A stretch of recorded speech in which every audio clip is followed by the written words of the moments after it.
হাবিবি হ্যাঁ চোত ভাই ভাই ভাই হাবিবি ফোন দিছে তোতি হ্যালো হাবিবি কেমন আছেন? কারো মাথায় গুণ থাকে, কারো মাথায় ঢেলা। তোরা প্রস্তুত নি, সামনে ভালে তুমি তখন ক্রিকেট খেলা। তোতি হাবিবি ক্রিকেট খেলা চলবেন? ক্রিকেট খেলা তাও আগে বল, ক্রিকেট খেলা টপিক কি থাকবো? সকালে আমি ভাত খাই না, খাই আমি কটকুটি। এই খেলার প্রাইস থাকবো প্রায় 1 কোটি। বাপ রে বাপ 1 কোটি হবেন তো তোতি হাবিবি 1 কোটি। আপনি কাম তোলেন আগামী সপ্তাহে না আপনি তালটাই খেলা চলেন দিন নিয়ে হাবিবি এই ম্যাচ আমরা দিত মুই। এত কথা কস কে বাঞ্চত, পাছার মধ্যে তুমি একটা ঠাপ, মুখ দেখালে কবি বাপ রে বাপ। কিন্তু তোতলা ভাই একটা জিনিস খেয়াল করে দেখছো, ওই বুইরা কাকার জ্বালায় তুমি একটা ম্যাচও জিততে পারো নাই। কিন্তু তুই বল ঠিক কথা কইতো, ওই বুইলা কাকা লইবাল আমি যা যা তা দেও খা বাই করে দিমু ওলে মধ্যে ফলাতে। ওইসব থাকেন ওইসে আপনার কিছু করার লাগবে না, যা করার লাগে আমি করবো। তাইলে হন তো অতি তোলা দেয় তোমার এই বুদ্ধি দে। 1 কোটি টাকা জিতার জন্য আপনি কি আমার 10 লাখ টাকা দিতে পারবেন? এটাই কি আপনার কোন ক্ষতি আছে? তোতে তো নাই আবার লাভ তো নাই। ক্ষতি আর লাভ কার দাদির কাছে জিজ্ঞাসা করতে হবে না। দাদা আমার মোটকাটা কিন্তু ব্যাক্কা।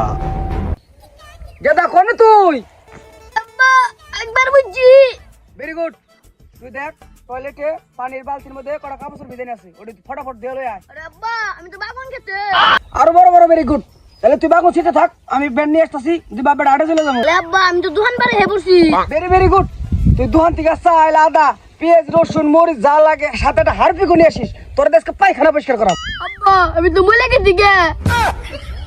মূর্তি মূর্তি সকালের নাস্তাটা খেয়ে মূর্তি আমার কি আসমুরকি করে কাছে যে বাতরি খাওয়ামো এখন তোমার বাতি বয় উঠে যাবো। আব্বা আমি হাসে মরে গেছি।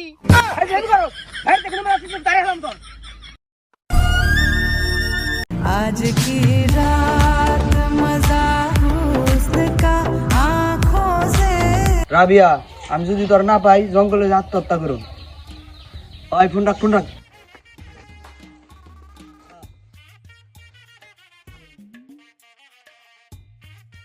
খাবে না খাবে না খাবে না। আমার আমার আমার হু হু হু ঠিক আছে দুজন হু হু হু ওটা ওটা ওটা ওটা হু হু হু হু। ওটা ওটা।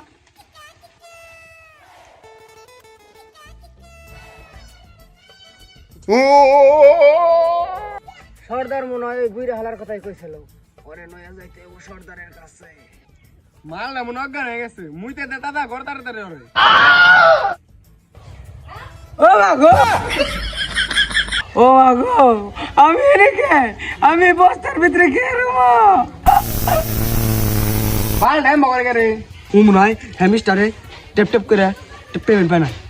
সাথী রে আমি হামস্টারে না আমি এক সেমিস্টারে খেলাই, ওটা তোমার নানি রেজি গাইও। হ্যাঁ এক সেমেস্টার আবার এটা কি? ওইটা তোমার নানি রেজি গাইও। ওটা ওটা নানি রিজিগান লাগবো কে? ওইটাও ওইটাও তোর নানি রেজি গাইস।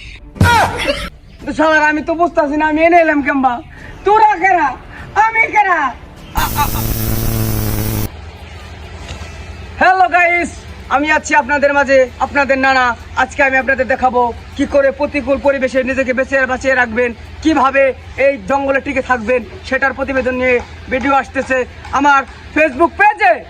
নাতিরা আপনারা দেখতেই পাচ্ছেন আজকে আমরা এমন একটা জায়গায় এসেছি, এত বাড়ি ঘরের মাঝখানে একটা বাগান, এত ঘন জঙ্গল চারিদিকে শুধু কাঠ বাগান।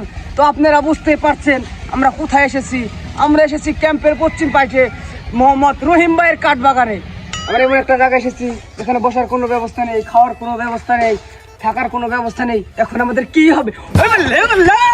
ওই না না মেসেজ না ভিডিও চালাই।